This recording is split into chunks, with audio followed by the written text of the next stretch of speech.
आरोपी भोंदूबाबा अब्दुल रशीद उर्फ बाबाजान हा कळंबोली येथे देखील महिलांना भेटायला बोलवायचा। आपल्या समस्या सोडतील या आशेपोटी मोठ्या संख्येने लोक त्याला भेटण्यास जात होते। लोकांच्या वाढत्या गर्दीमुळे कळंबोलीतील सोसायटी सदस्यांनी त्याला घर सोडण्यास सांगितलेलं होतं। गुन्हे दाखल झाल्यानंतर त्याने परिवारासह तिथून पळ काढला। दरम्यान कळंबोलीतल्या सोसायटी परिसरामधून आढावा घेतलाय आमचे प्रतिनिधी विनायक पाटील यांनी।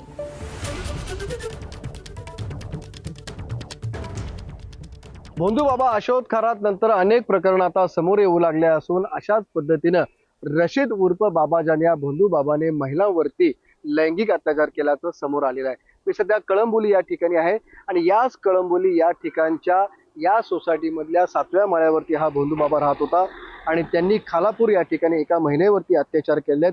त्याचबरोबर सांताक्रूज येथे सुद्धा त्याच्यावरती लैंगिक अत्याचाराचा गुन्हा दाखल आहे। सांताक्रूज येथे आईवरती आणि मुलीवरती या दोघांवरती त्याने रेप केलेला आहे, लैंगिक अत्याचार केलेला आहे आणि त्यानंतर त्यांना जीवे मारण्याचा सुद्धा प्रयत्न केलेला आहे।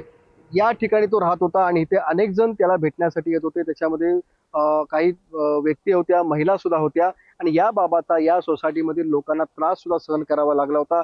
त्यामुळे त्यांनी त्याला इथे राहण्यास विरोध सुद्धा केला होता। त्यामुळे गेल्या 7-8 महिन्यापासून आहे तो बाबा इथून गायब झालेला आहे। त्यांनी आपल्या कुटुंबासह इथून पळ काढलेला आहे। त्यामुळे आपण पाहतो की आता हा रशीद उर्फ बाबाजान हा नवीन भोंदूबाबा समोर आलेला आहे आणि त्यांनी अनेक महिलांवरती लैंगिक अत्याचार केला जाता समोर येऊ लागलेला आहे। विनायक पाटील, एबीपी माझा, नवी मुंबई। एबीपी माझा, उघडा डोळे बघा नीट।